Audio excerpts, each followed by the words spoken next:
క్రీస్తునందున్న ప్రియులకు ప్రేమతో వందనాలు తెలియజేయుచున్నాను. ఈరోజు దేవుడు మనకు చేస్తున్న వాగ్దానం ఏమిటనగా, కీర్తనల గ్రంథము 112వ కీర్తన 2-3 చరణములు. యథార్థవంతుల వంశపు వారు దీవింపబడుదురు, కలిమియు సంపదయు వాని ఇంట నుండును, వాని నీతి నిత్యము నిలుచును. ఆమేన్.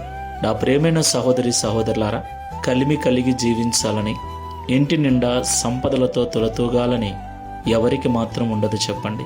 మనమందరం కూడా ఉదయం లేచింది మొదలు రాత్రి పడుకునేంత వరకు ఉద్యోగాలు చేస్తూ, వ్యాపారాలు చేస్తూ, వ్యవసాయం చేస్తూ, అనేక రకాల పనులను చేస్తూ సంపద కలిగి ఉండాలని ఆశపడుతూ ఉన్నాం, ప్రయాసపడుతూ ఉన్నాం. నా ప్రియులారా, మన కలిమి, మన సంపద మన యొక్క యథార్థత మీద ఆధారపడి ఉంటుందని దేవుడు ఈ ఉదయకాల సమయంలో మాట్లాడుతున్నాడు. మనము పని చేసినా, వ్యవసాయము చేసినా, వ్యాపారము చేసినా, ఏ పని చేసినా కూడా యథార్థమైన జీవితం కలిగి చేస్తే ఆ యథార్థత మనకు నీతితో కూడిన కలిమిని, నీతితో కూడిన సంపదను అనుగ్రహిస్తుంది. కాబట్టి యథార్థమైన జీవితం కలిగి ఈ లోకంలో మనం జీవించాలి. దేవుణ్ణి ఆశ్రయించిన మనకు యథార్థత చాలా అవసరం. యథార్థవంతుల ప్రార్థన ఆయనకు అంగీకారమైనది. యథార్థవంతుల కష్టాన్ని ఆయన వ్యర్థము చేయడు.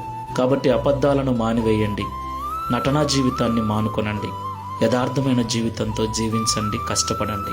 దేవుడు మీ ప్రయాసను వ్యర్థము చేయక మీ ఫలమును నిత్యము నిలిచే విధంగా ఆశీర్వదిస్తాడు. ప్రార్థన చేసుకుందాం. పరిశుద్ధుడా, ప్రేమ కలిగిన యేసయ్య, మీకు స్తోత్రాలు చెల్లిస్తూ ఉన్నాం. యథార్థవంతుల వంశపు వారు ఆశీర్వదించబడతారని, కలిమియు సంపదయు వాని ఇంట ఉంటుందని, వాని నీతి నిత్యము నిలుచునని మాతో సూటిగా మాట్లాడినందుకు స్తోత్రాలు. నిజమే తండ్రి, ఎంతో కష్టపడుతున్నాం, ప్రయాసపడుతున్నాం, కానీ ఇంటిలో ఏమీ మిగలటం లేదు. చివరికి అప్పుల బారిన పడుతూ ఉన్నాం. దీనికి కారణం మాలో యథార్థత లేకపోవడమేనని మాతో మాట్లాడారు. యథార్థవంతులుగా ఉంటే మేము ఆశీర్వదించబడటంతో పాటు మా వంశపు వారు కూడా దీవించబడతారని మాతో మాట్లాడారు.